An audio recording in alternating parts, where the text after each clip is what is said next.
أعنا على ذكرك وشكرك وحسن عبادتك. اللهم أعنا على طلب العلم والعمل به والاستقامة والإخلاص. Ya Allah, tolonglah kami agar menjadi hamba yang sentiasa berusaha menambahkan ilmu agama kami.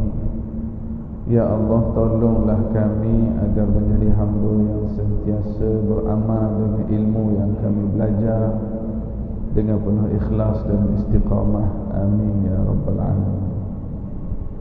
Terima kasih kepada Tuan Imam, Datuk Imam Besar, Tata Kuasa Masjid, Ibu Ayah, Muslimin dan Muslimat yang dirahmati Allah sekalian. Kehidupan bila sebut berkenaan dengan kehidupan, ada satu ayat Quran yang sangat-sangat penting yang sepatutnya menjadi asas dan matlamat kita dalam kehidupan kita ini. Dan hanya orang Islam yang faham perkara ini dan berpegang dengan perkara ini tentang kehidupan. Dan Islam sendiri datang menjawab 3 soalan penting kefahaman kita. Dari mana kita? Soalan pertama, dari mana? Halo gajah.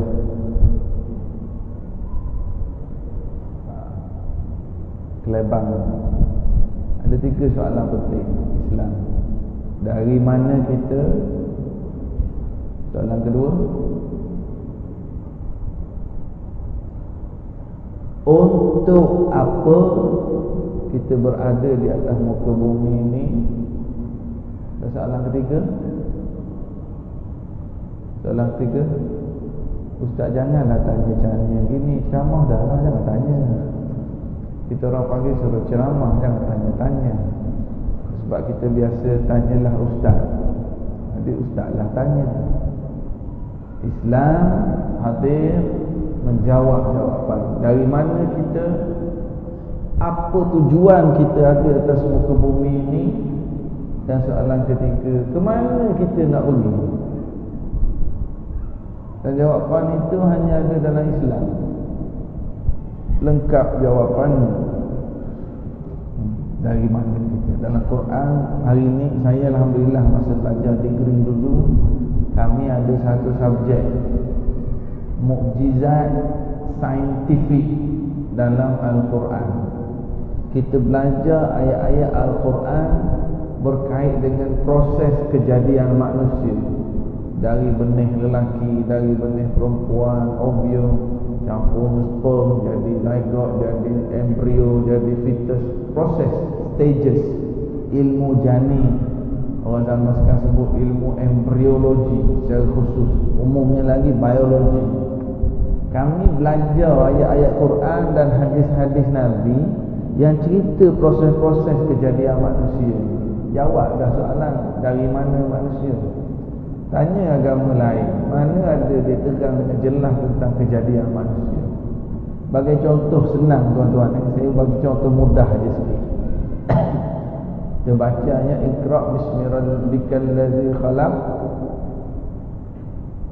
khalaqal insana min 'alaq. Ingat ayat tu kan? Tak ingat. Kalau tak ingat kita cari ayat lain, qul huwallahu ahad. Tu ingatlah. Jadi ayat khalaqal insana min 'alaq. Ya, kita belajar ayat ni, Allah Ta'ala mencipta manusia daripada alaq. Apa dia alaq?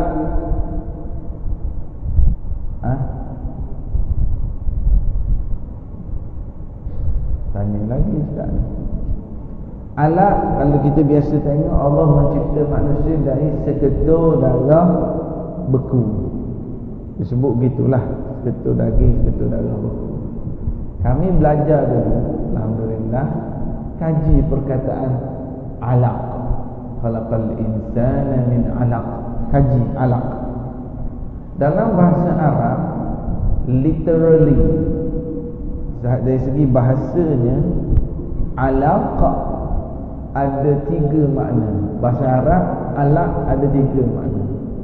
Yang pertama memang ad-damul jamid, darah yang beku, blood clot. Makna kedua alaq ialah suspended thing, asyai'ul mu'allaq. Atau nampak kipas depan lampu, skrin,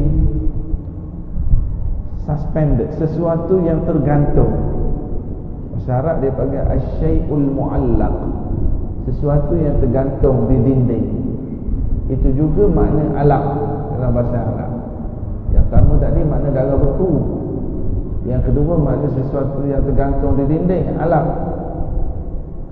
Juga memberi makna al-hayawan alladhi ya'ishu fil ma', sejenis haiwan yang hidup dalam air, yang hisap darah manusia.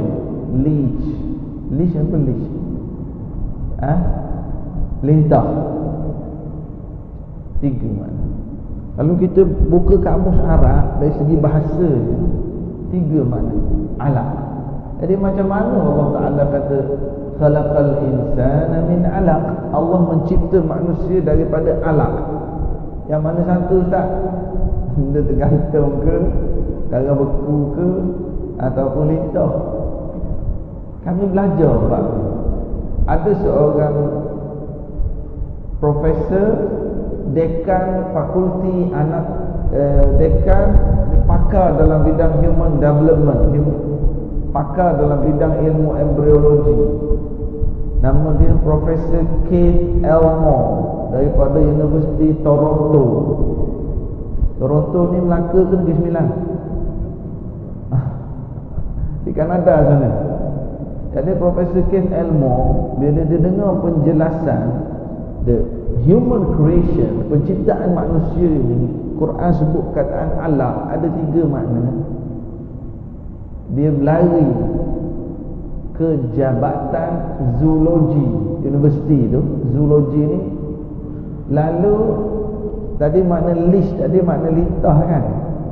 Dia ambil lintah, dia tengok lintah, dan dia guna benda tu untuk tengok janin manusia ni.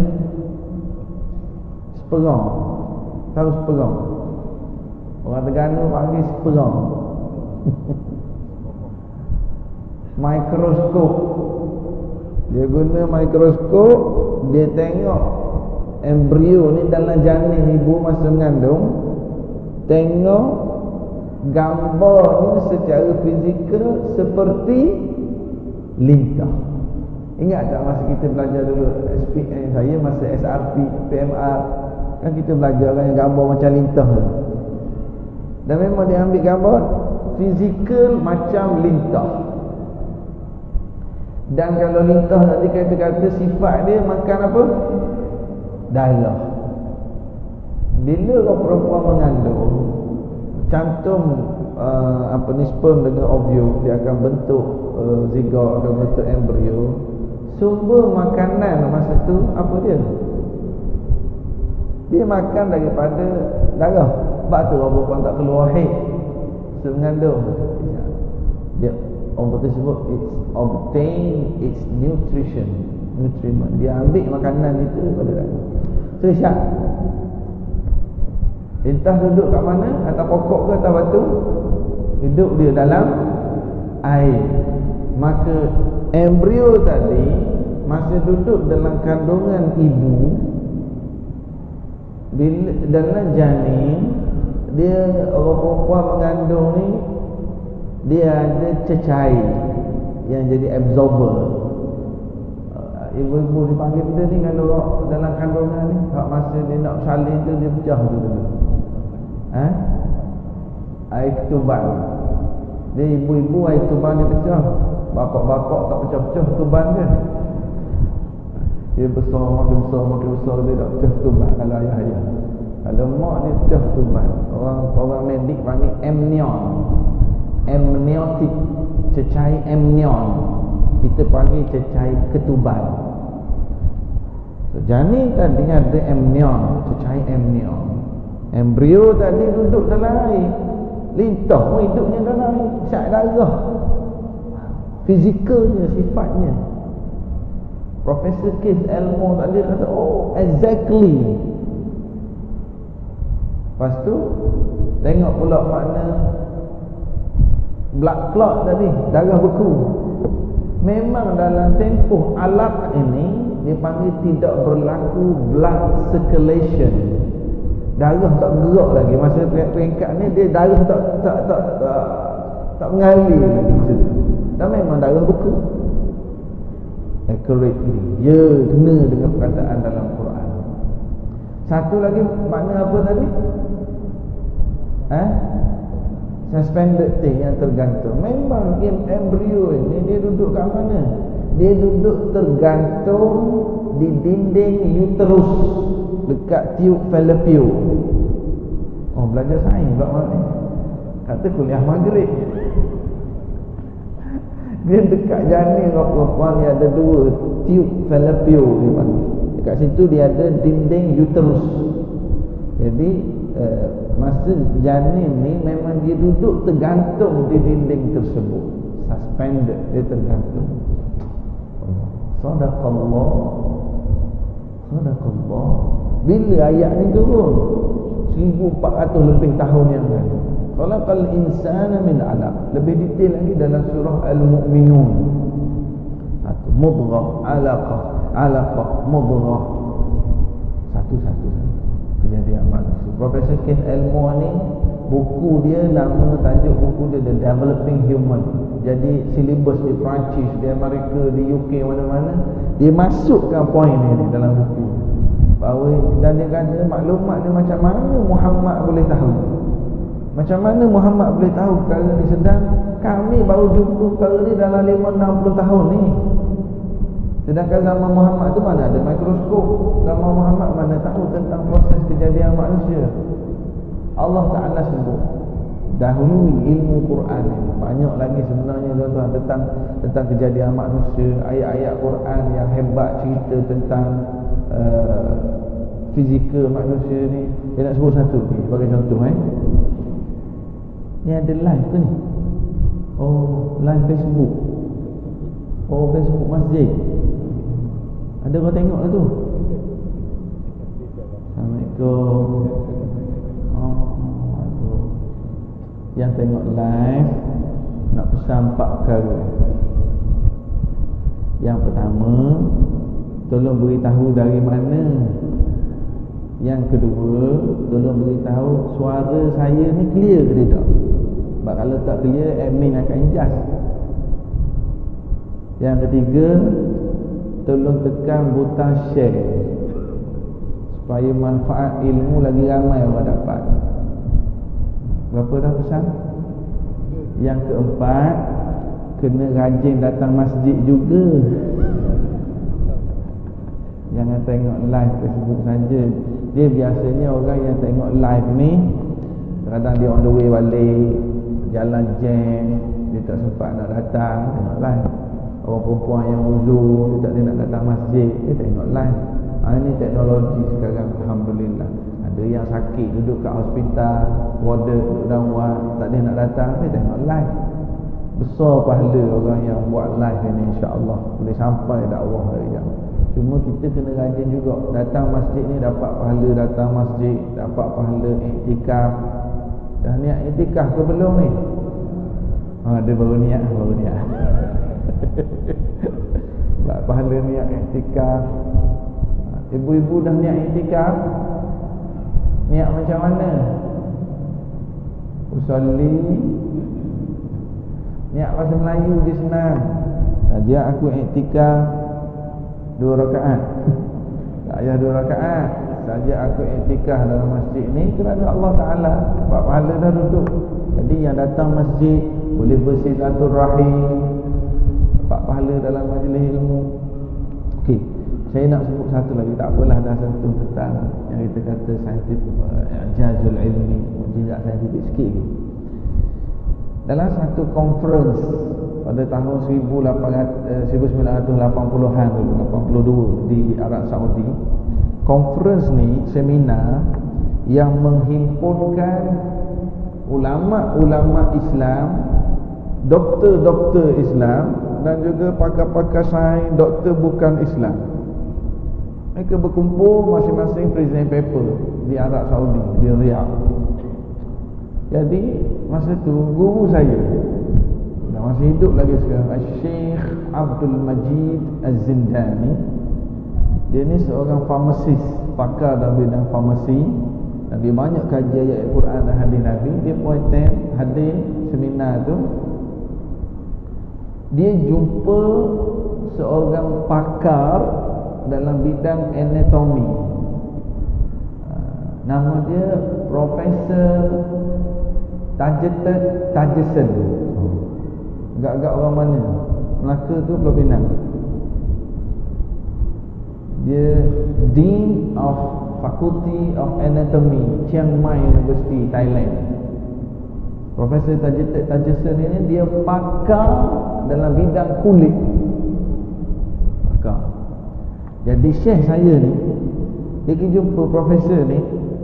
Dia kata, Profesor Tajeson, saya tahu kamu pakar dalam bidang kulit manusia. Ya. Boleh tak kita buat presentation tentang apa yang kitab agama kita sebut tentang kulit? Dah awak pakar kulit, boleh tak? Syekh tadi, saya akan bentangkan apa yang Quran cerita tentang kulit. Tuan tolong bentangkan apa yang kitab agama tuan bentangkan tentang kulit. Profesor tadi kata, okey, we meet next year. Kita jumpa dalam seminar tahun depan. Tahun berlalu, mereka kumpul balik sekali lagi dalam seminar di Saudi. Ada orang Islam, ada pakar Islam, bukan Islam, doktor, ada ulama, syekh pun hadir. Kata syekh saya ni, Syekh Abdul Majid ni, dia kata, baru je sampai kat seminar, tak mula lagi terus profesor tadi datang jumpa dia, Tajeson tadi. Oh, Dr. Abdul Majid, last year I was very emotional. Abdul Majid, tahun lepas saya ni emosi sikit. Saya kata okey. Tapi saya ambil masa 1 tahun. Saya balik kaji kitab Buddha saya tak jumpa pun maklumat tentang kulit manusia. So sorry lah. Ni tengok orang profesional. Tak ada, dia kata tak ada. Dia tak pandai-pandai reka. Ni orang ilmiah, orang profesional. Saya kata tak apalah. Dan kalau kamu tak ada, aku ada. Biar aku bentang kepada kamu. Okey. Ni dia orang terbuka nak belajar. Lalu saya kata, sebelum aku bentangkan, aku nak bincang dulu sikit dengan kamu. Berdasarkan kajian saintifik kamu ni, di manakah tempat mengesan sakit manusia? Tuan-tuan, kita kesan rasa sakit ni kat mana? Daging ke, tulang ke, kulit ke, darah? Yang bertugas mengesan rasa sakit kulit. Dan saya tanya lagi, dia memang, dia sebab kulit ni, dia dalam kulit dia ada lapisan epidermis, lapisan dermis. Dalam lapisan epidermis ni dia ada reseptor sakit. Ingat lagi SPM dulu. Ingat. Dia ada reseptor duduk dalam kulit, dalam lapisan epidermis ni. Reseptor ni, kalau tangan kita kena api, reseptor ni akan hantar impuls, dia panggil maklumat ke otak. Otak kata panas tu, tarik tangan, gitu. Tapi laju lah. Tangan kita terkena pisau, reseptor akan hantar impuls ke otak. Otak kata tajam, tarik, tarik. Tapi lajulah. Jadi kat mana yang kesan rasa sakit? Kulit. Reseptor tadi. Efektor akan bertindak, tarik tangan. Okey. Saya tanya lagi dah, kalau kulit tu terbakar macam mana? Kalau kulit terbakar, kulit ni bila terbakar, dia ada beberapa jenis terbakar sikit-sikit, terbakar tapi nak terbakar yang hangus habis kulit. Kalau terbakar habis ni, Adakah kulit itu masih dapat berfungsi untuk mengesan rasa sakit? Boleh tak?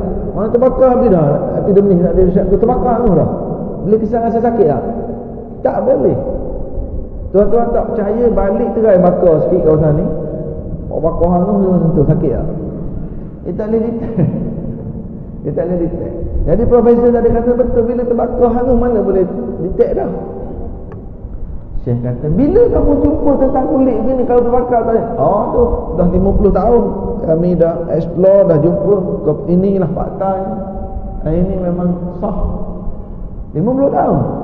Ni tahun 80-an bincang 50 tahun yang lalu. Ya. Syekh kata, Quran kami orang Islam lebih 1000 tahun yang lalu. Allah sebut dalam Quran, dalam surah An-Nisa, surah An-Nisa ayat nombor 56. Surah An-Nisa ayat nombor 56. Saya ni kalau ceramah, kalau orang perempuan ada ramai, saya semangat lebih. Masa kita jadi semangat. Sebab ibu-ibu ni dia ramai yang suka bawa buku atau dia cantik. Surah An-Nisa ayat 56. Kita penceramah ni jadi semangat tengok orang cantik. Orang lelaki kebiasaannya dia terus hafal. Memang kelebihan Allah beri ke kita lah kan. Surah apa? An-Nisa ayat nombor berapa? Tengok hafal. Bang ni kena kata canang. Surah apa? Baqarah ke apa? An-Nisa ayat 56. Allah Ta'ala berfirman, innal ladzina kafaru bi ayatina sawfa nuslihim nara kullama nadijat juluduhum baddalnahum juludan ghairaha liyazuqul azab. Allah. Ayat Quran tadi maksudnya sesungguhnya orang, Syekh tadi baca kat profesor An-Nisa ayat 56 ni, Syekh tadi baca, sesungguhnya orang-orang yang engkar dengan ayat-ayat kami, saufa nuslihim nara, kami akan bakar mereka di dalam api neraka. Kullama nadijat juluduhum, and when their skin roasted, bila kulit-kulit mereka masak, Allah sebut kulit, baddalnahum juludan ghairaha, we will change another skin, kami akan tukar kulit lain, liyazuqul azab, then they will taste the punishment, supaya mereka dapat rasa azab. Allah Ta'ala sebut, aku akan bakar dalam api setiap kali kulit mereka masak. Sebab apa Allah sebut kulit? Kami tukar kulit lain supaya mereka rasa sakit. Allah. Bila dengar tafsiran ayat ni, profesor tadi, asyhadu an la ilaha illallah wa asyhadu anna muhammadar rasulullah, isytihar masuk Islam. Sebagaimana ahli sihir Fir'aun yang melihat mukjizat Nabi Musa alaihi salam, fa ulqiyas saharatu sujada, terus beriman masa tu juga. Sebab dia pakar sihir. Dia tengok Nabi Musa punya bukan sihir, ni pelik, ni bukan sihir, ni mukjizat, mereka beriman. Dia ni pakar kulit, dia dengar ayat Quran cerita bab kulit, dia beriman. Dan dia balik ke Universiti Chiang Mai, dia pergi lecture kat student-student dia. Ada beberapa orang student dia masuk Islam. Tuan-tuan tak type dalam YouTube, cari dalam Google Profesor Tajesan, ada ataupun type this is the truth. Allah. Banyak lagi lah ayat-ayat berkait dengan, kalau kita nak menjawab min aina, Islam dia menjawab cerita tentang kehidupan ni dari mana. Kita ni kita yakin semualah kita dicipta oleh Allah, penciptaan kita. Cuma yang lebih penting lagi tuan-tuan, soalan yang kedua tadi, limana, for what? Kenapa kita berada di atas muka bumi? What is the because? Apa sebab dia? Kenapa kita duduk atas muka bumi? Kenapa? Untuk apa? Guru saya ni dia bincang dengan seorang etis. Etis kata kita kewujudan kita ni kita gini. Kemudian kita akan mati, kita akan hilang, habis gitu. Kita kehidupan ni hidup, lahir, hidup, masa mati, habis.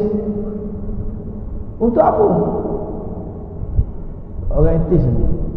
Jadi Syekh ni tanya, ada seorang Syekh ni tanya, dia kata apa tujuan? Apa fungsi kasut? Fungsi kasut, fungsinya ialah untuk jaga kaki manusia. Apa fungsi manusia? Untuk apa? Tak boleh jawab. Kalau manusia kamu tak tahu fungsi manusia, maka kamu lebih hina daripada kasut. Dan untuk menjawab fungsi manusia, Allah Ta'ala menyebut dalam surah Az-Zariyat ayat 56, wa ma khalaqtul jinna wal insa illa liya'budun. Dan tidaklah aku ciptakan jin dan manusia melainkan fungsi dia apa? Liya'budun. Apa maksud liya'budun? Untuk ibadat. Apa maksud ibadat? Ustaz ni suka betul tanya orang. Ceramah dah lah. Apa maksud ibadat? Ibadat. Bila saya sebut perkataan ibadat, apa terlintas dalam kepala kita contoh-contoh ibadat? Apa dia contoh? Salat. Lagi? Puasa. Lagi? Zakat. Mesti jawab haji lepas ni. Lagi? Haji. Itu dah tu ibadat. Okey. Anak kita umur 5 tahun, 6 tahun, kita hantar dia pergi nursery ataupun kindergarten apa, dia pun balik rumah.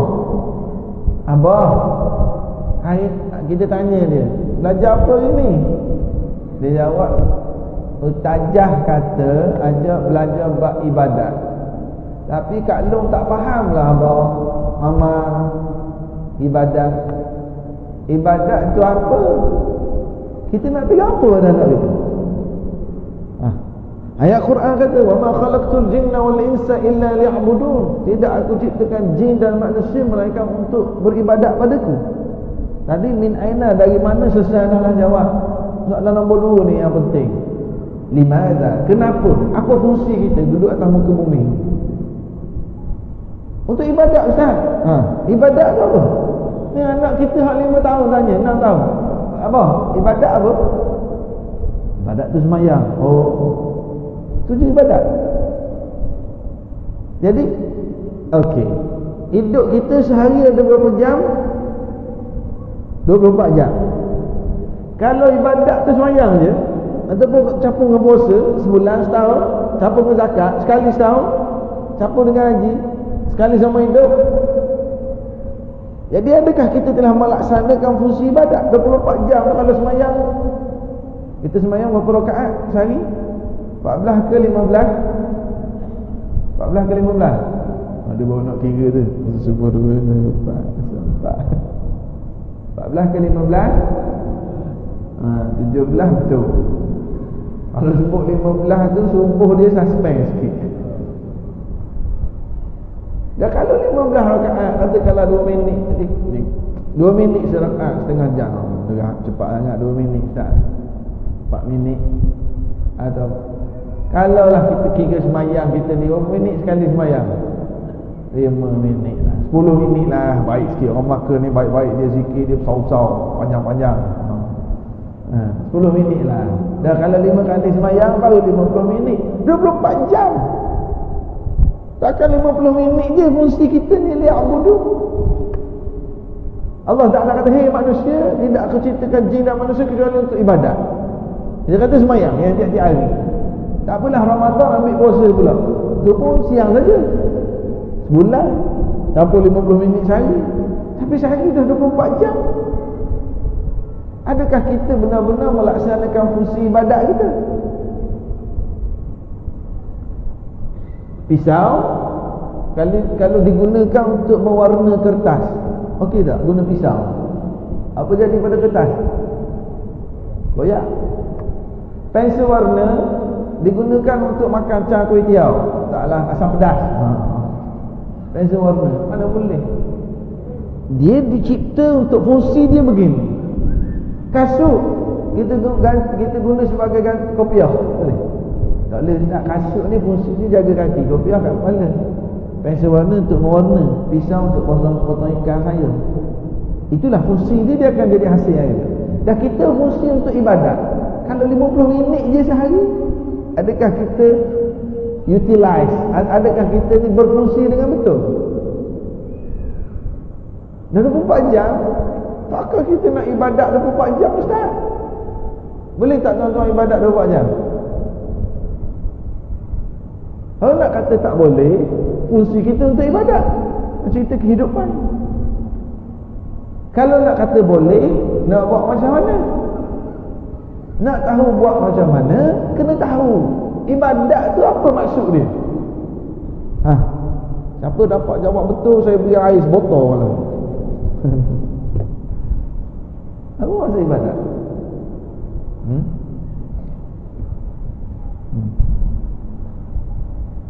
Saya bagi takrif ibadat, InsyaAllah.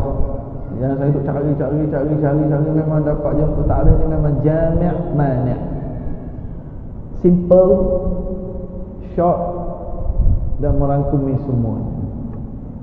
Untuk kita berfungsi, tidaklah aku ciptakan jin dan manusia kecuali untuk ibadat. Jadi nak ibadat, nak berfungsi ibadat, kena tahu ibadat tu apa. Takrifnya, setiap perbuatan yang disukai oleh Allah, kullu ma yuhibbuhu Allah, itu ibadat. Setiap perkara yang Allah suka, ibadat. Baru 24 jam. Jadi Ustaz, selain daripada solat, kehidupan saya ni ada boleh ibadat. Apa takrif ibadat? Cuba sebut sekali apa takrif ibadat? Tak dengar.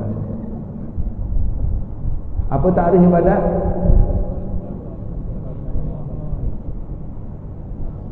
Ni makan malam dah ke belum? Dah makan malam ke belum? Patut punya sedih sangat. Ada makan malam ni? Ke malam Jumaat nak kena balik awal? Apa takrif ibadat? Setiap perkara yang disukai oleh Allah, fahiya ibadah. Dari rumah tadi tengok ada poster ceramah majlis ilmu malam ni, balik kerja cepat-cepat, balik tu cepat-cepat sebab nak mandi, nak siap anak-anak, nak bawa datang masjid. Jalanan balik, jalanan datang, Allah suka tak? Maka jadi ibadat tak? Datang duduk dalam majlis ilmu, Allah suka tak? Suka. Jadi ibadat. Tidur dalam majlis ilmu, ibadat tak? Cepat janggut.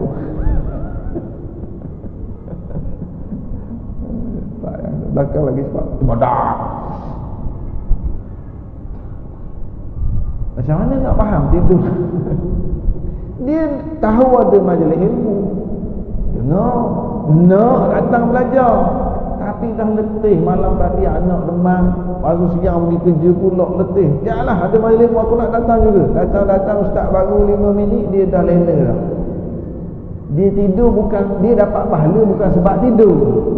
Dia dah dapat pahala sebab nak datang majlis ilmu tapi tertidur. Dia dapat pahala juga. Okey, kalau macam tu ustaz, saya datang tidur je lah. Jangan datang niat nak tidur. Niat tadi dia datang nak belajar tapi letih tertidur. Sebab tu saya ada sebut ada dalam buku saya ni. Bila ditanya tentang ibadat, orang kata litah, solat, baca Quran, tawaf di Kaabah, zikir, nadah tangan berdoa, orang kata fikir itu je. Tapi amalan-amalan yang sewaktu dengannya, kenapa kita tidak terfikir? Seorang isteri yang sedang memasak dan mengemas rumah. Bila saya sebut kata ibadat tadi, ramai di kalangan kita yang tak terfikir, tak terbayang isteri yang duduk kemas rumah, masak. Itu ibadat tak? Ibadat tak? Allah suka tak seorang isteri menyiapkan makanan di rumah, menjaga kebersihan rumah? Allah suka tak? Jadi ibadat tak? Ya. Seorang suami yang khusyuk dan setia mendengar luahan hati isteri yang keletihan, ibadat tak? Suami, isteri dia mengadu masalah letih, suami pun dengar luahan isteri. Allah suka tak? Jadi ibadat tak? Yang belakang je angguk. Ya, kalau kita faham, kita suami dia relax je, isteri cerita batik anak kita ni, homework dia, cikgu telefon tak ada, cikgu WhatsApp ni macam mana, isteri bercerita dengan niat suami nak dengar luahan isteri, suami dengar, beri respon, bincang. Allah suka tak suami isteri yang berbincang? Allah suka. Jadi ibadat tak? Jadi ibadat.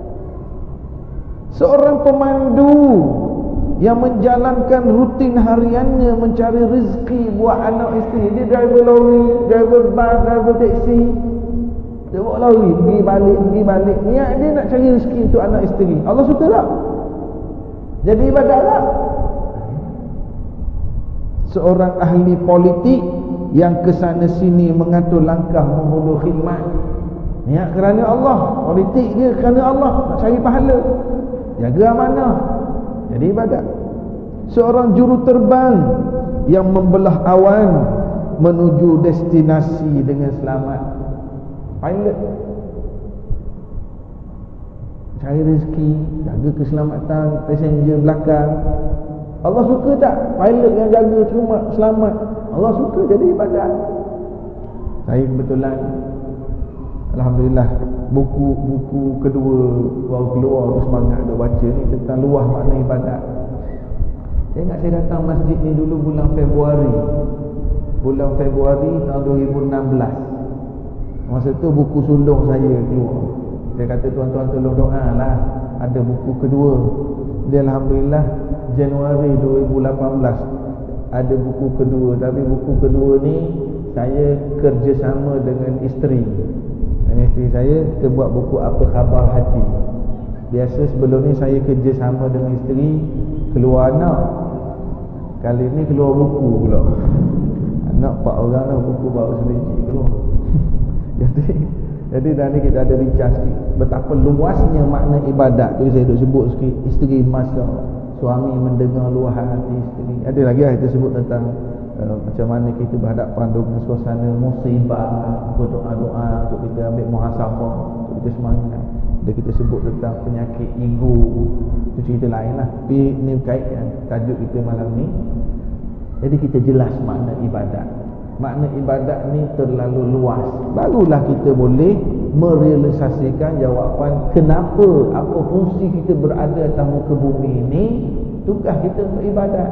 Ibadat apa maksud tadi? Setiap perkara yang disukai Allah. Okey. Sekarang ni timbul satu persoalan.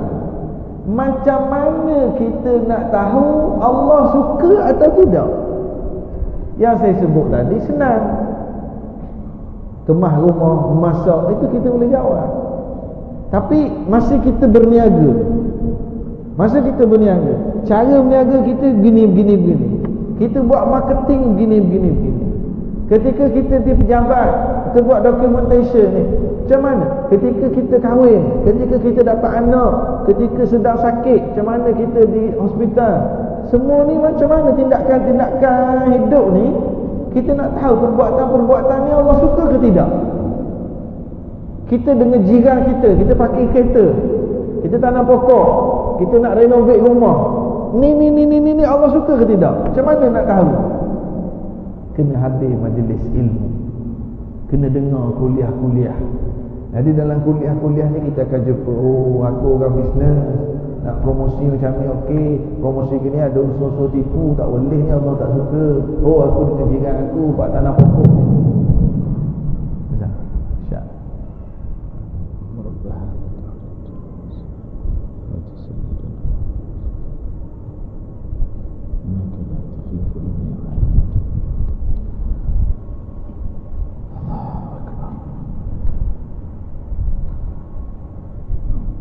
Jadi itu luas je makna ibadah, dan kalau kita boleh aplikasikan dalam kehidupan ni. Saya ada terima soalan orang Melaka, dia kata dengar luah suami, dengar luahan hati isteri pun itu adalah satu ibadat, hubungan. Dia tanya, Ustaz, kalau isteri dengar luahan hati suami yang nak kahwin seorang lagi, ibadat tak? Oh, aku besar nafsu orang Melaka. Dia kat sini mana dah apa Tuhan.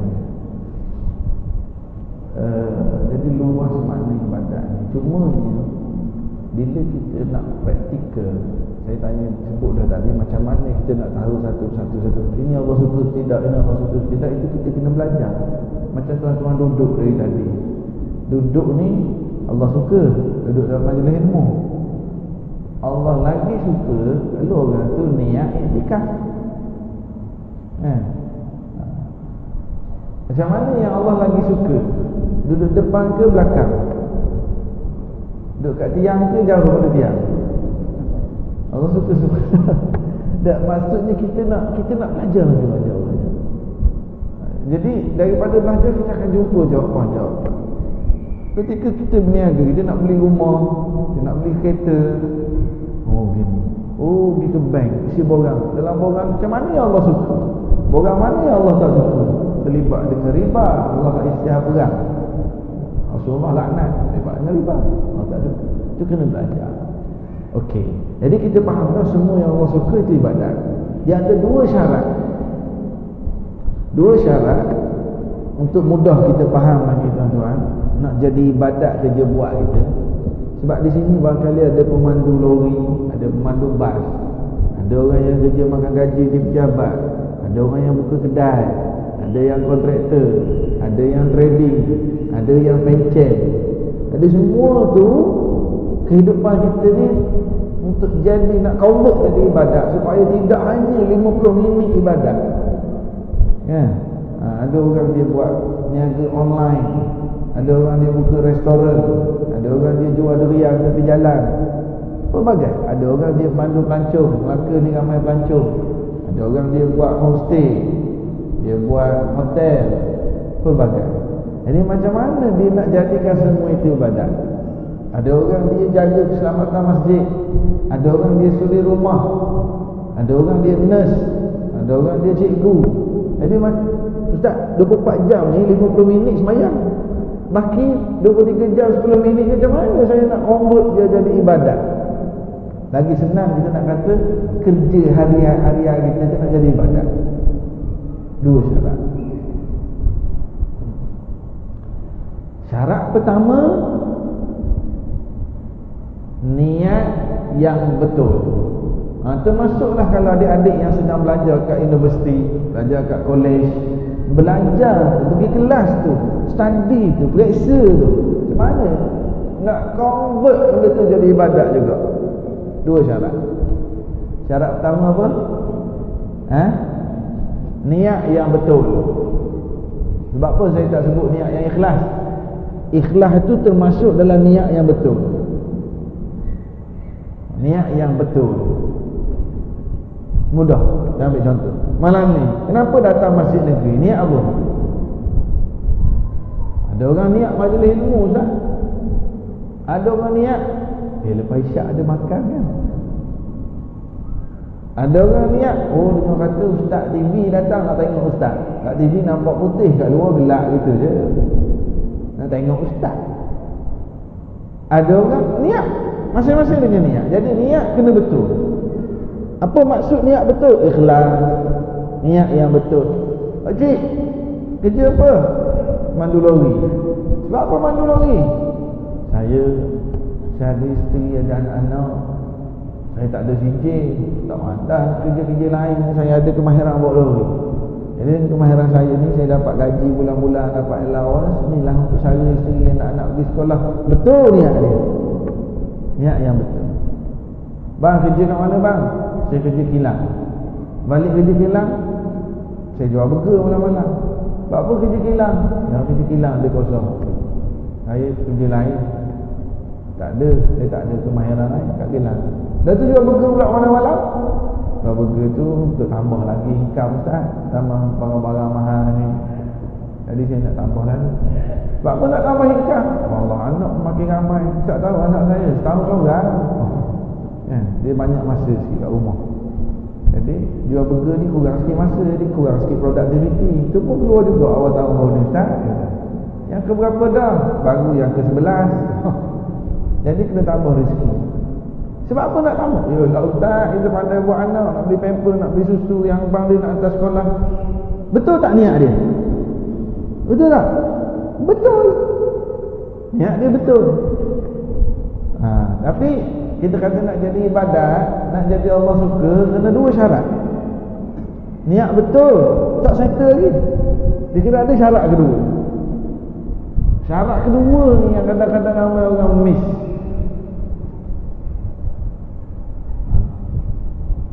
Dah sedia dah nak tulis belakang tu. Ustaz, makcik kerja urut badan orang lepas bersalin. Jadi ibadat ke tidak Ustaz? Tengok dua syarat. Bapa makcik urut badan orang bersalin, nak urut susu biar orang boleh menyusu. Makcik pandai mengurut Ustaz daripada mak makcik dulu. Tangan makcik kuat, sambil-sambil tolong orang baru jadi sihat. Suami dia sayang dia nanti. Niat betul. Tapi ada syarat kedua nak jadi ibadat. Apa dia? Tidak melanggar syariat dalam buat perkara tersebut. Syarat pertama apa? Niat betul. Syarat kedua apa? Tidak langgar syariat dalam buat kerja. Pakcik, kerja apa? Saya bawa lori Ustaz. Buat apa bawa lori? Ni je yang saya boleh niat nak cari rezeki untuk anak isteri. Lori company apa? Kau sebut je Ustaz. Jadi ibadat. Syarat kedua dilanggar. Syarat kedua tak boleh langgar syariat. Masa buat benda tu, niat betul tak? Niat ikhlas. Saya ni ingin sangat mak saya dah tua, nak hantar mak pergi umrah. Ni yang saya beli nombor ekor ni. Kalau betul dapat nombor ekor ni, nak hantar mak pergi umrah. Niat dia betul tak? Betul niat. Tapi yang kedua tadi, dalam pelaksanaannya dia melanggar syariat. Tak je? Saya ni masuk sebut harga Ustaz, saya dah target, saya dapat tender ni. Tender ni kerja dia 3 juta. Kira-kira saya untung dalam 600,000 bersih Ustaz, 600,000. 600,000 ni saya hidup target dah. Surau tu saya nak bagi 10,000, masjid ni 10,000, mak tahfiz ni 10,000, 30,000. Memang niat saya gitu. Cuma masa saya nak dapat job ni, yang tukang award tu dia ada minta juga 20,000. Tak apalah, saya bagi dia 20,000. Tender tu saya dapat rasuah. Tadi niat dia betul, dia bagi rasuah. Untuk dapat niat, dapat projek, nak bagi duit ke masjid. Awak bagi 200,000 ke masjid pun tak jadi halal rasuah tu. Dok Ustaz, darurat. Amat sungguh cakap darurat. Ustaz tak faham. Kalau saya tak bagi, dia bagi kat orang lain. Ini saya bagi ni untung, nanti saya tolong masjid Ustaz. Saya darurat.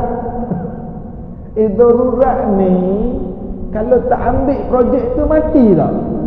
Yelah, tak mati. Dah darurat kat mana? Ustaz tak faham. Opportunity. Nak jadi ibadat, nak jadi Allah suka, 2 syarat. Niat betul, cara pun mesti betul, tak langgar syariat. Kita tak boleh tak ikut cara Robin Hood. Robin Hood betul ke? Orang putih, tuan-tuan. Kita tak tahu tak asal-usul cerita Robin Hood ni. Robin Hood semua orang tahu. Dia merompak orang kaya bagi kat orang miskin. Robin Hood adalah hero. Barat buat cerita macam ni, dia create watak. Islam setuju tak cara Robin Hood ni? Tak boleh. Mana boleh curi pada orang kaya bagi kat orang miskin? Salah.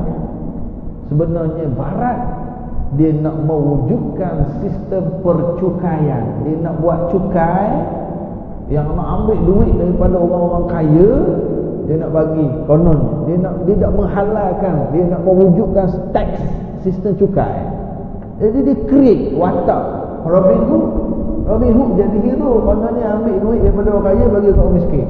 Kita pun apply kaedah cukai. Oh, nak Robin Hood keluar. Saya ni bila orang tengok, saya pun nak tengok juga. Tengok sini tuan-tuan, baru ria masa ambil gambar tu. Dia nak tabrir. Dia nak sistem cukai. Taklah. Ni Steve Covey pula dah. Robert Kiyosaki sebut dalam buku dia Rich Dad Poor Dad. Kata ni nak introduce tax. Ambil daripada orang kaya bagi ke orang miskin. Tapi lagi teruk, orang kaya kena, orang miskin kena. Itu lagi teruk. Islam punya kaedah. Islam punya kaedah zakat. Dah ambil Islam punya kaedah 2.5% je, bukan banyak. Dah ambil daripada orang kaya bagi ke orang miskin. Nah, ia menjadi ibadah, dia mendapat doa. Kalau teks tinggi, jadi dia matlamat tidak akan menghalalkan cara. Saya beli nombor ekor, nak hantar mak pergi umrah, tak jadi halal. Saya nak dapat projek ni, saya bagi rasuah, dapat, saya tolong masjid, tak jadi halal. Nak yang Allah suka, niat betul, cara pun mesti betul. Cara ni tidak boleh melanggar syariat. Awak kerja kat mana? Saya kerja makan gaji kat ofis lah. Saya apa kerja? Yelah nak bantu suami. Saya nak bantu suami saya kerja juga tapi duit tak berapa cukup. Jadi niat saya nak bantu suami. Betul niat. Tapi waktu pergi ofis, kerja ofis tak siap lagi. Dia nak jual kuih raya, nak jual telekung, jual ni, waktu kerja ambil order online pula. Kerja tak siap lagi ni. Kerja ada order nanti saya nak bungkus kan. Siap guna printer office lagi pula. Siap guna internet office pula. Niat betul kerja nak cari rezeki, nak cari tambah income, tapi caranya melanggar syariat. Buat kerja lain office hour. Panjang waktu 9-5 ni awak dibayar gaji untuk buat kerja ni. Jangan awak kerja lain. Awak nak part time boleh, luar waktu kerja. Allah. Buat terima gaji dah ni. Lepas tu waktu kerja awak pergi buat kerja lain pula. Income lain pula. Itu Allah tak suka. Kita nak jadi biar hidup kita ni jadi keadaan Allah suka ibadah. Tak ofis jadi ibadat. Balik rumah pula bergurau dengan isteri, bergurau dengan anak-anak. Allah suka tak? Satu hari ada seorang Badui pada pasir, Aqra' bin Habis. Aqra' datang jumpa Rasulullah, berbincang-bincang dengan Rasulullah. Datang cucu Hasan, Nabi cium kepala cucu, peluk cium. Aqra' kata, wahai Rasulullah, saya hak besar-besar ni ada 10 orang kat rumah anak, tak pernah saya cium. Nabi kata, man la yarham la yurham. Orang yang tidak mengasihi, dia tidak akan dikasihi. Cium anak ikut sunnah Nabi, cium anak dapat pahala. Ni duk cium mak je. Cium mak tu pahala besar lagi. Tapi anak pun cium juga. Dia rasa dia dikasihi, dia disayang, pahala. Tuan-tuan, saya bukan gurau kata cium mak dapat pahala. Minggu ni berapa kali dah cium? Tak, jangan tanya malam Jumaat ni. Rasulullah pernah sebut kepada sahabat, kamu sebut subhanallah pahala sedekah, kamu sebut alhamdulillah pahala, kamu buang sampah pahala, kamu tolong orang angkat barang ke kenderaannya pahala, orang bergaduh kamu damaikan pahala. Nabi sebut beberapa perkara, Nabi kata pahala. Last sekali Nabi sebut, dan seseorang kamu mendatangi isterinya pun dapat pahala. Bersama isteri, tubuh isteri dapat pahala. Bila Rasulullah sebut gitu, ada sahabat tanya, wahai Rasulullah, yang Rasulullah senangai banyak-banyak tadi kami faham lah dapat pahala, tapi bersama isteri dapat pahala juga. Nabi tanya balik orang yang bertanya itu, macam mana kalau dia berzina? Kawan tu terus faham. Maksudnya kalau berzina berdosa tak? Dosa. Jadi kalau dia kahwin dia bersama, kalaulah tak dapat pahala, tak adil lah. Maknanya kamu puaskan nafsu, kamu tak kahwin, zina, itu haram. Allah suruh kahwin, kamu pun kahwin, ikut cara Allah suruh. Kalau yang ni haram, yang ikut cara Allah suruh, mesti dapat pahala. Dah. Dek, dah kahwin belum? Belum. Kahwin cepat-cepat dapat pahala. Nak kahwin tak? Nak? Kahwin. Seronok kahwin. Tak percaya tanya orang sebelah. Ibadah. Sudah dalam rumah tangga, nafsu jadi ibadat. Ya. Makan. Sebab apa makan? Sebab ada hak free Ustaz. Saya makan, ya. Makan untuk ada tenaga. Esok nak pergi kerja. Sebab apa kerja? Cari rezeki. Niat betul. Makan tu makan halal ke haram? Halal Ustaz. Manjik dia. Okey. Dah awak nak makan ni, awak pergi melancong ni, awak makan manjik dia. Bila awak pergi melancong, macam mana awak cari tak restoran halal? Mesti cari Ustaz. Cari restoran tu dapat pahala. Dan kalau awak beli barang kat kedai, para isteri nak beli barang, suami tu lamanya, rupanya dia duk cek barang satu-satu, cari yang ada tanda halal. Sibuk dia duk cari tanda halal ni, jadi pahala tak? Allah suka tak? Makanan, bawa cari cek halal. Saya nak cari yang halal Ustaz. Cari yang halal, ibadat kepada Allah. Itu je kena. Bahkan saya duk sebut gini, tiba-tiba ada terfikir, ya juga, aku beli rumah dulu buat loan riba. Riba ni Rasulullah laknat. Allah isytihar perang orang terlibat dengan riba. Allah, habis saya nak buat macam mana Ustaz? Macam mana saya nak buat? Refinance. Dicari Islamic banking. Allah Ustaz, nak pergi refinance, isi orang ni, pasal ni, photostat ni, kena print screen ni, banyaknya Ustaz. Lepas tu saya jadi rugi pula, tambah masa pula 12,000 lagi saya rugi. Semua proses itu ibadat. Sebab dia nak refinance daripada berada dalam laknat Allah. Rumah ni dia nak besarkan anak-anak, dia nak berehat, nak makan minum, tapi tak berkat sebab terlibat dengan riba. Aku nak keluar dari riba, susah. Ni dokumen ni, pengesahan ni, ni. Rugi pula duit. Tak apalah, asal aku tak terlibat dengan riba. Semua proses ini adalah ibadat kepada Allah. Itu luasnya makna ibadah yang kita biar kita nampak dalam kehidupan kita ni. Jelas. Dan kiah adik-adik kita yang belajar kat universiti, apa belajar daripada target-target. Ya. Yang kerja, kita nak biar jadi gitu. Kehidupan kita ini dalam keadaan disukai oleh Allah Subhanahu Wa Taala. Boleh sambung sikit gini. Selesai dah. Untuk apa? Sikit lagi. Ke mana? Inna lillahi wa inna ilaihi raji'un. Kita milik Allah dan kita pasti akan kembali kepada Allah Subhanahu Wa Taala. Allahu Akbar. Seminggu dua ni orang-orang yang akses Facebook mesti sampai berita tentang kematian sahabat kita di Kedah. Hebat kan? Lepas dia meninggal, viral amalan soleh dia.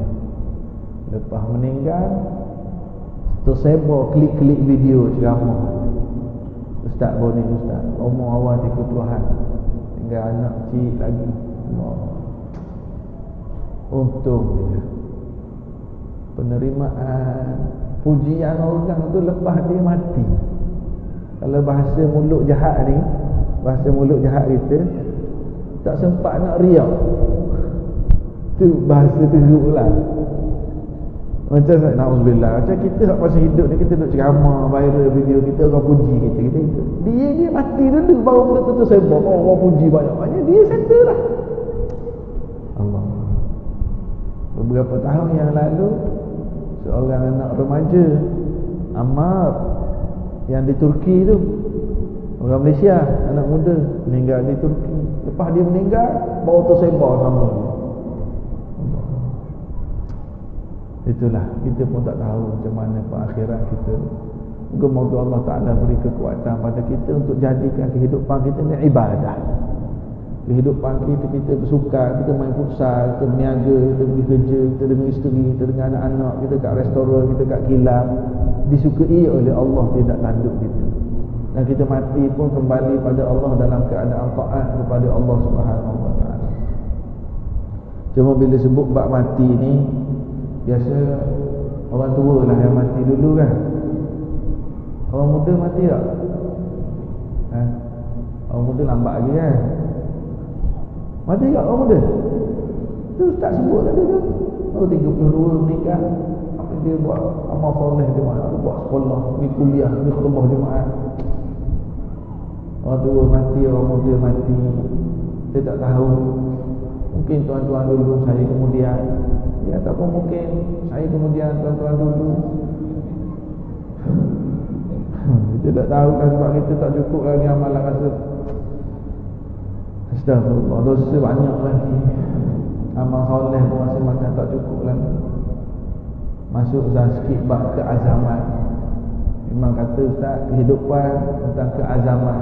Azam ini ialah musim orang sebut masuk tahun baru nak kira azam baru. Benarnya kita umat Islam, kita tak berkait sangat dengan tahun baru tak tahun baru, tapi tak apalah, kita boleh pinjam lah.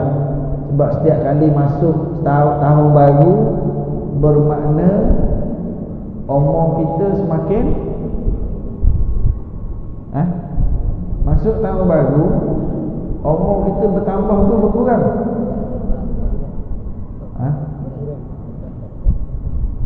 Tambah ke berkurang? Ada sebut berkurang, ada kata bertambah. Ni khilaf ulama Masjid Negeri Melaka ni. Bila masuk tahun baru, umur kita bertambah atau berkurang?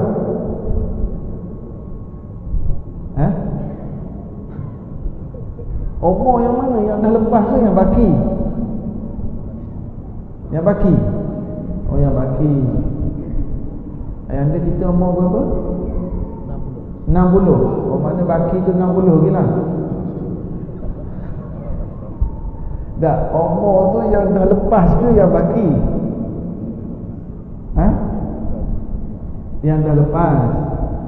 Jadi umur yang dia berapa? Masuk 70. Jadi masuk tahun baru ni umur bertambah panjang ke bertambah pendek? 70 tu sikit.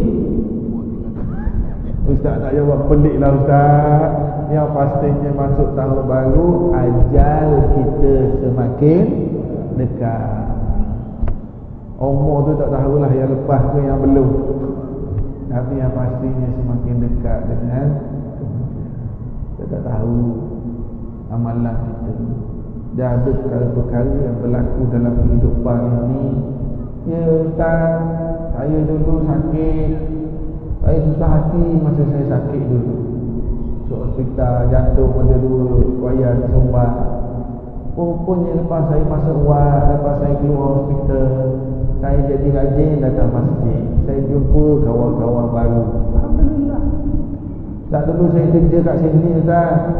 Lepas tu kat tempat saya kerja tu tutup, saya kena berhenti kerja, saya duduk berniaga. Rupanya Allah bagi rezeki banyak lagi untuk saya. Saya ada masa dengan isteri dan anak-anak. Saya ada masa nak pergi masjid. Dalam hidup ni kita akan jumpa hikmah-hikmahnya kalau kita carilah. Yang pasti kita nak menuju kepada perakhiran. Tahun ni 2018, 2050 kita ada ni. 2050 ada lagi? Ada lagi je? 2050 kalau ada pun masa tu breakdown nak jalan. Allah, tidak lalu. Tapi indah. Kalau siapa masih ingat 3 tahun lepas, untuk siap sebuah surau Jumaat di Bangi, di Surada, Surada di Bangi. Dia tu siap,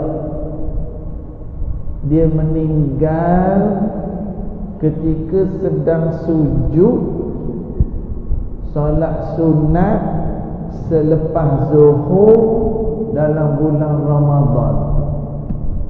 Dia puasa, tu siap, dia pergi masjid, mayang zuhur, mayang sunat, sujud.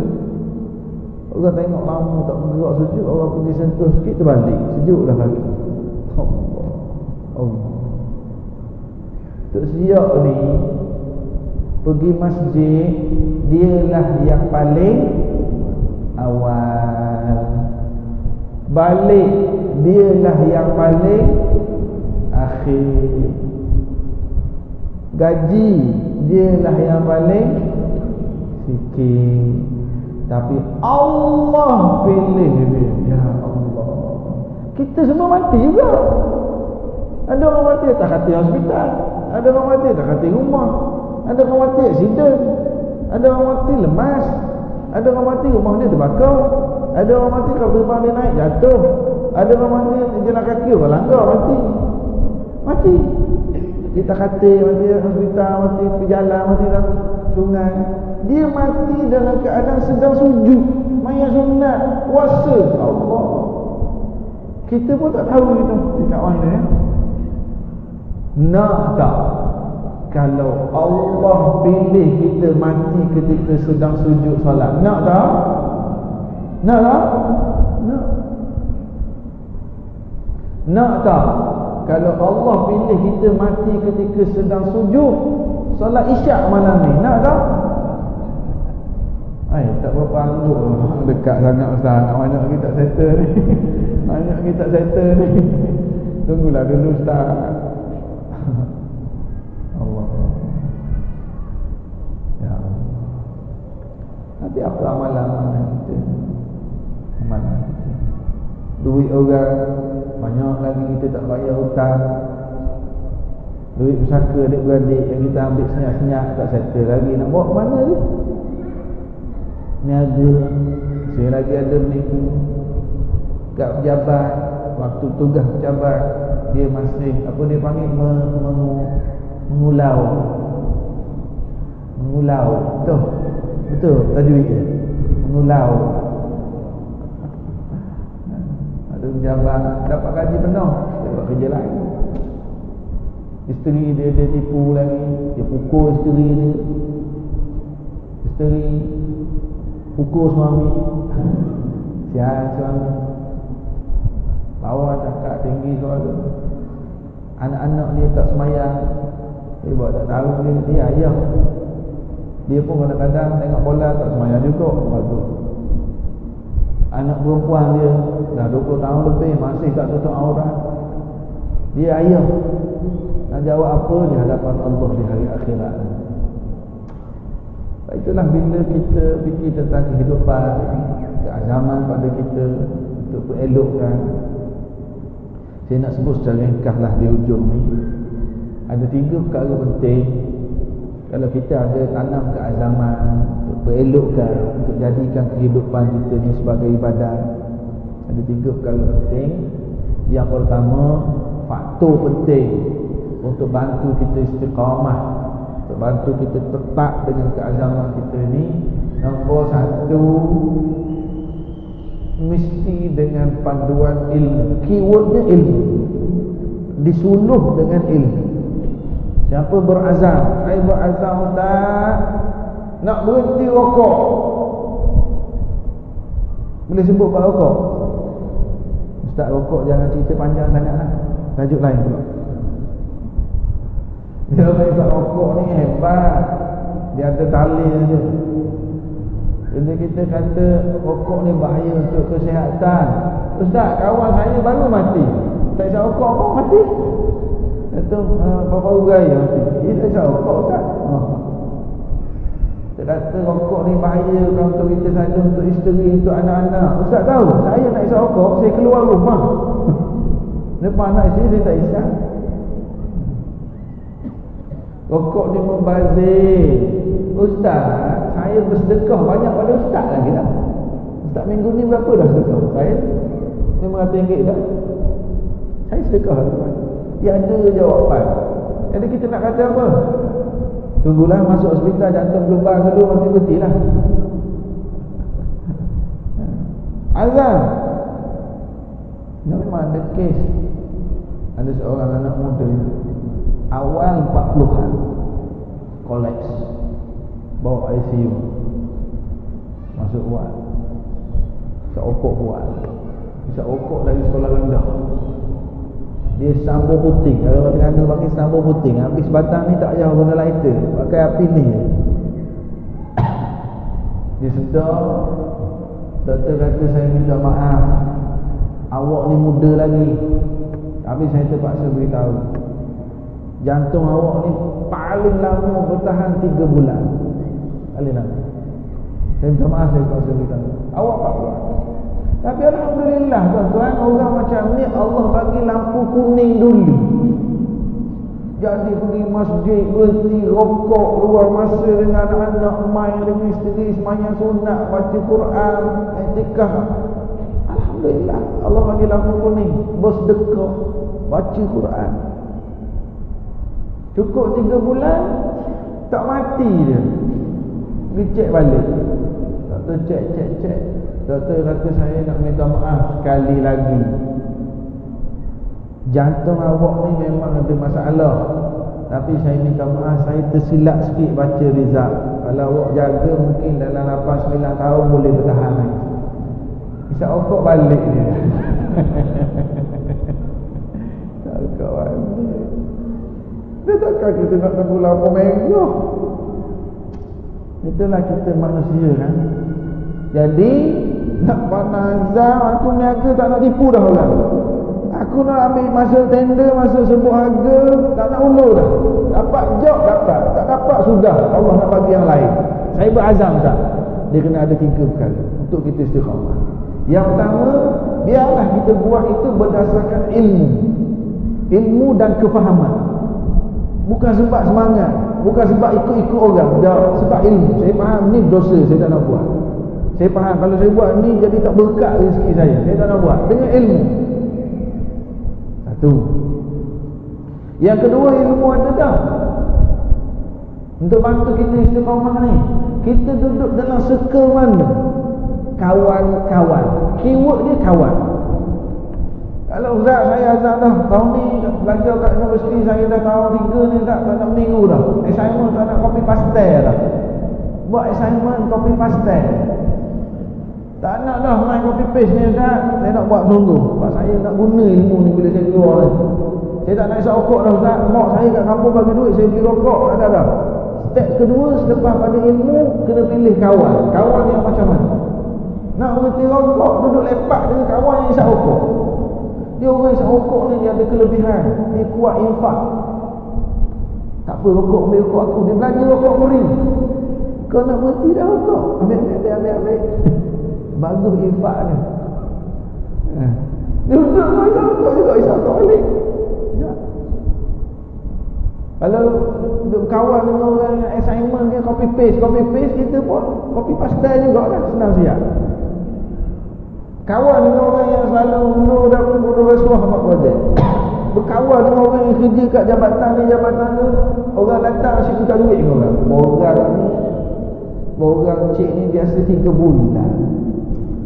Tapi kalau nak cepat boleh, kena bayar sikit lah, 300. Kalau untuk saya, untuk orang dalam.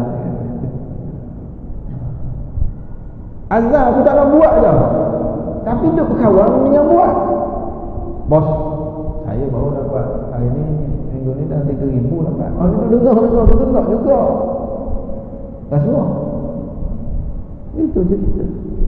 Kawan mana yang kita pilih? Ustaz, tahun ni saya berazam, saya tak nak mengumpat dah. Saya ni Ustaz bukan nak mengumpat, tapi saya nampak sendiri. Oh, kat Tipa. Saya bukan nak mengumpat ni kat Tipa. Saya nampak sendiri jiran kita tu dengan suami dia. Mengumpatlah tu kan. Hak nampak sendiri yang betul, yang dia orang tak suka itu mengumpat. Kalau yang tak betul, itu fitnah. Tapi dia berazam tak nak mengumpat. Tapi duduk lepak dalam grup kaki-kaki mengumpat.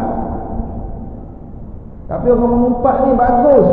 Bulan Ramadan tak mengumpat. Bulan Ramadan okey. Bulan Ramadan orang tu nak cakap hal orang ni. Tak nak lah cakap hal orang. Saya puasa hari ni. Tunggu lepas maghrib boleh? Maghrib boleh pula. Kawan, kita duduk dalam circle mana? Pilih. Cari sekarang ni ramai orang muda. Subhanallah tuan-tuan, saya boleh pergi Istanbul. Pergi Istanbul ada dengan grup business owner, CEO. Umur tu awal 30-an. Duduk main bisnes 200-300 ribu sebulan. Jual tudung. Yang ni jual tudung, yang ni jual jubah, yang ni ada butik. 200-300 ribu sebulan. Umur 30-an. Kita duduk dalam grup-grup macam ni, kita jadi semangat nak bisnes. Semangat nak bisnes. Online bisnes. Yang tu seorang handsome pakai. Oh, bisnes apa? Saya jual lembu. Jual lembu ke Facebook. 40 ekor sebulan. Yang lagi power, dia orang ada buat grup CEO business owner ni, dia buat power family pergi cuti ke Istanbul bulan 12 pun. Dia ajak saya pergi sekali untuk ceramah tentang sejarah Sultan Muhammad Al-Fatih. Nak kongsi strategi perang dia, nak apply dalam strategi bisnes. Kita pergi Istanbul, duduk sana, duduk kat Bosphorus tu. Ada seorang dekat tu niaga online. Kak tu berumur lah sikit, akhir 40-an. Dia berniaga kuih raya, cookies, kuih raya. Sembang ada kawan yang cakap, Ustaz, akak ni dia jual kuih raya, dia tak payah buat marketing dah ada order untuk bulan Ramadan, cuma nak siapkan order je. Ni season punya bisnes lah, kuih raya kan. Berapa tak? Satu agak-agak berapa? Banyak lah. Banyak lah amal kan. Agak-agak berapa? Ni season punya bisnes. Maknanya disiapkan order bulan Ramadan, Syakban tu ready semua dah, deliver dah. Agak-agak berapa? Bin Abu Bakar. Agak-agak berapa? 4.5 juta. Saya kata saya pun nak berhenti dah jadi ustaz, nak jual kuih raya pula. Allah.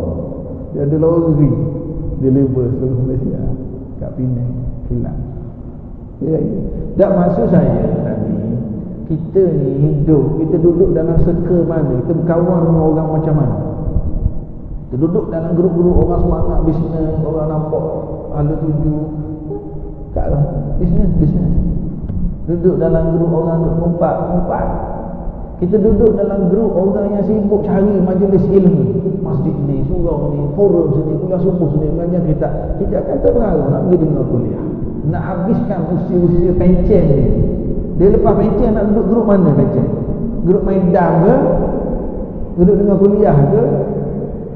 Grup ketuk walagah ke? Grup berkebun ke? Masa muda duduk di ofis, lepas pencen duduk di kebun, bila nak pergi masjid? Tak Ustaz, siang pergi kebun, tak, jangan salah orang pergi kebun. Tak salah pergi kebun, kalau letih apa tak pergi masjid, rugilah juga. Tak Ustaz, siang dia pergi kebun, malam dia pergi masjid, Alhamdulillah. Jadi begitu. Dua, yang pertama ilmu, yang kedua kawan. Dan yang terakhir untuk malam ni, yang terakhir zaman kita, untuk bantu kita istiqamah, kita perlu sentiasa berdoa dan meminta kekuatan dari Allah Subhanahu wa taala untuk kita istiqamah. Untuk kita istiqamah, dah ada keazaman, cari tindak dan pemahaman doa. Antara doa yang penting, pagi tadi pun saya kongsi dalam Tanyalah Ustaz bagi tadi kat TV 9 tadi, Antara doa yang penting, ya muqallibal qulub tsabbit qulubana ala dinik. Ya muqallibal qulub, ya Allah yang berkuasa membolak-balikkan hati manusia, tetapkan hati kami, keazaman kami ini, istiqamah kami.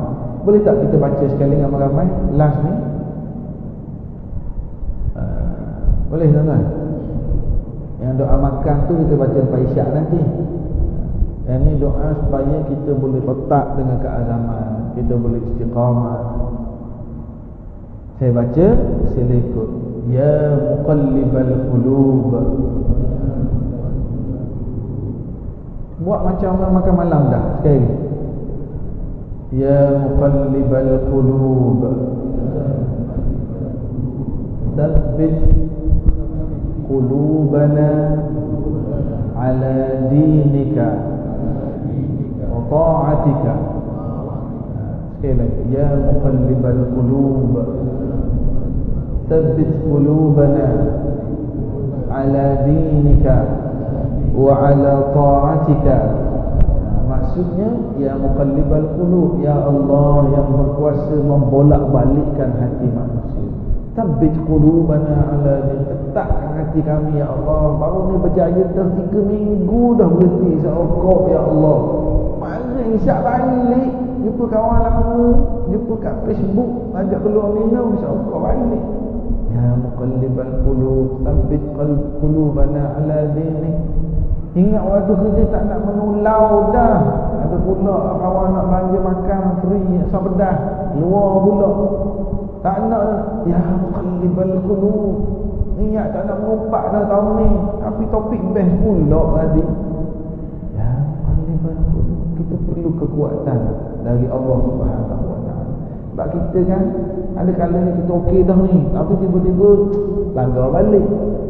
Memang itulah al-iman yazidu wa yanqus. Iman dia bertambah dan dia berkurang. Dia fluctuate, tambah kurang, uptrend, downtrend, uptrend, downtrend, sideways. Biar kita uptrend semua iman kita kepada Allah Subhanahu wa taala.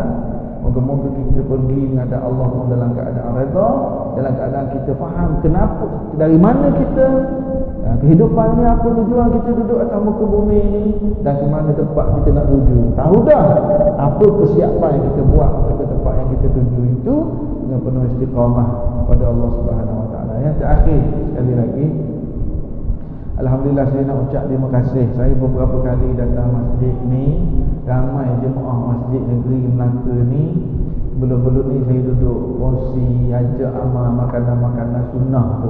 Ramai yang duduk amal madu lebah, batu sauda, zaitun. Dan ada yang feedback balik pada kami, ada yang WhatsApp beritahu, alhamdulillah ustaz, duduk amal batu sauda, amal madu, sakit-sakit lutut, lenguh-lenguh badan makcik, Allah Ta'ala bagi selesa nak duduk dapur, nak semayang. Saya nak ucap terima kasih pada yang bagi feedback itu. Ada yang beritahu, alhamdulillah suami akak kolesterol turun lepas duduk amal minyak zaitun ni, alhamdulillah. Yang banyak juga beritahu yang anak-anak perempuan, dan nak perempuan saya duduk biasa waktu period, waktu haid dia sakit perut, ada sesungguh. Sekarang alhamdulillah ustaz, waktu dia duduk tak ada sesungguh dah, duduk amal batu sauda tu. Jadi alhamdulillah saya ucap terima kasih. Dan saya baru-baru ni pun merasa duduk niaga juga, boleh bayar zakat tahun ni. Alhamdulillah Allah bagi rezeki pada zakat. Saya ucap terima kasih lah.